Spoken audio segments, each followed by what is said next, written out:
তোমরা হয়তো এতক্ষণে বুঝে গেছো এটা কি মাছ। এটা হচ্ছে লোটে মাছ। তো লোটে মাছ দিয়ে একটা দুর্দান্ত রেসিপি আমি তোমাদের সাথে শেয়ার করতে চলে আসলাম। প্রথমে কিন্তু আমি লোটে মাছটাকে একটু সেদ্ধ করে নিয়েছি মিনিট 5-এর জন্য।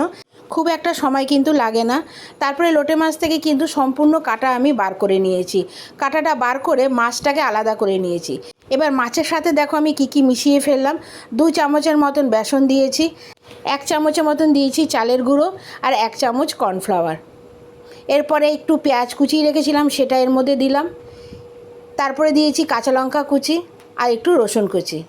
এরপরে দিয়ে দিয়েছিলাম পরিমাণ মতো নুন আর হলুদ, আর দিয়ে দিয়েছিলাম একটা ডিম এর মধ্যে ফেটিয়ে। এরপরে কটা জিনিসকে ভালো মতন হাত দিয়ে মাখিয়ে নেব। এর মধ্যে কিন্তু জলের কোনো প্রয়োজন পড়ে না, কারণ মাছটাও একটু ভেজা রয়েছে, আর যেহেতু একটা ডিম পড়েছে তাই এর মধ্যে তোমরা কোনো প্রকার জল দেবে না। এরপরে কড়াইতে বেশ খানিকটা তেল দিয়ে আমি বড়ার মতন করে লোটে মাছগুলো ভেজে নিয়েছি। তোমরা কিন্তু এগুলি সস দিয়ে এমনিও খেতে পারো। এবার দেখো আমি এইভাবে বড় বড় করে লোটে মাছের বড়া করে এক এক করে ভেজে তুলে নিয়েছি। এটা কিন্তু শুধু শুধু খেতেও দারুণ লাগে। এরপরে কিন্তু দেখো আমি কড়াইতে আর খানিকটা তেল দিয়ে আরেকটা বড় সাইজের পেঁয়াজ কুচিয়ে রেখেছিলাম সেটা আমি দিয়ে দিলাম, আর দিয়ে দিয়েছিলাম একটা টমেটো কুচি। এবার এটা একটু ভাজা হওয়া পর্যন্ত অপেক্ষা করতে হবে।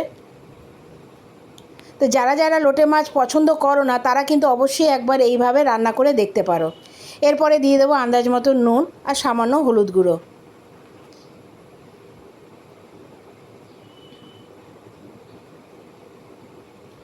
পেঁয়াজটা কিন্তু একটু সময় ধরে ভেজে নিতে হবে যাতে একটু লাল লাল করে ভাজা হয়।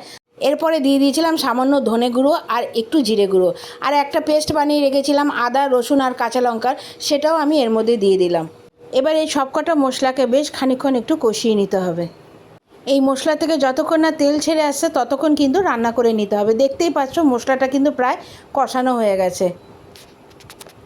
এর মধ্যে আমি দিয়ে দেবো পরিমাণ মতন জল। লোটে মাছের রেসিপি কিন্তু তোমরা অনেক রকমভাবে করে খেয়েছো, তো একবার এইভাবে ট্রাই করে দেখো, খেতে কিন্তু দারুণ লাগে। আমিও কিন্তু এই রেসিপিটা এইভাবে প্রথমবার বানালাম। লোটে মাছ দিয়ে কিন্তু আমি অনেক রকম রেসিপি বানিয়েছি, সেটা কিন্তু আমার চ্যানেলেও আছে, কিন্তু এইভাবে কিন্তু আমি প্রথমবার বানালাম। তো খেতে কিন্তু দেখলাম বেশ সুন্দর হয়েছে। তো তোমরা পারলে একবার বাড়িতে অবশ্যই ট্রাই করো। রেসিপিটা হয়তো একটু সময় সাপেক্ষ, কিন্তু একবার যদি বানিয়ে ফেলো খেতে কিন্তু দুর্দান্ত লাগে। এবার ঝোলটা যখনই একটু ফুটে আসবে আমি দিয়ে দিয়েছি ভেজে রাখা বড়াগুলো। নামানোর আগে দিয়ে দেবো একটু গরম মশলার গুঁড়ো আর কুচনো ধনেপাতা।